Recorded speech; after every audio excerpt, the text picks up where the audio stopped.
They say that in the old days, before radios spoke and phones sang, signs were louder than words. And in a small village called Olule village, a single white hair changed the destiny of a child forever. People still whisper her story when the moon is full. Her name was Ayo. Ayo was born on a quiet night when the rain stopped suddenly and the wind held its breath. She cried softly, unlike other babies who came shouting into the world. When her mother, Mama Sade, cleaned her tiny head, she froze. Right there, among her dark baby hair, was one white-gray strand. Just one. At first, Mama Sade smiled nervously.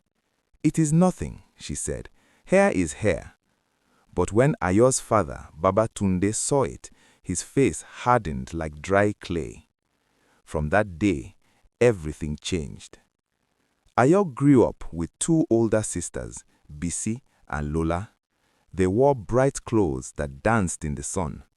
Their hair was always neat, their feet always clean. Baba Tunde laughed with them, carried them on his shoulders, and called them his pride. But Ayo learned early how to be quiet. She wore old clothes that had forgotten their colors. When food was shared, her portion was always later. When her sisters were praised, Ayo was forgotten, as if she belonged to the wind and not the house. Sometimes when Baba Tunde looked at her, his eyes filled with something cold, not anger, but fear. Villagers began to notice. "Why does the youngest child live like a stranger?" they whispered. "Why does her father turn away from her?" But no one asked out loud.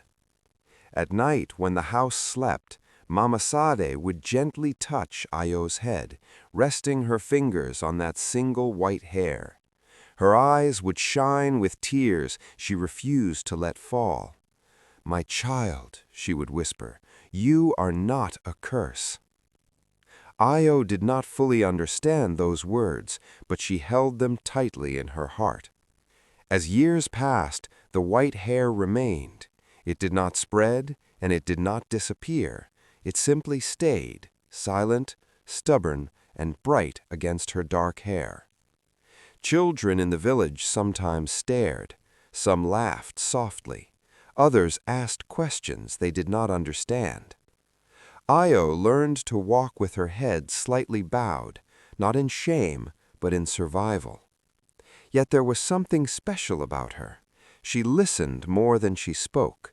She noticed things others ignored, the way ants carried crumbs bigger than themselves, the way old trees sighed when the wind passed, the way sadness hides behind smiles. Elders began to nod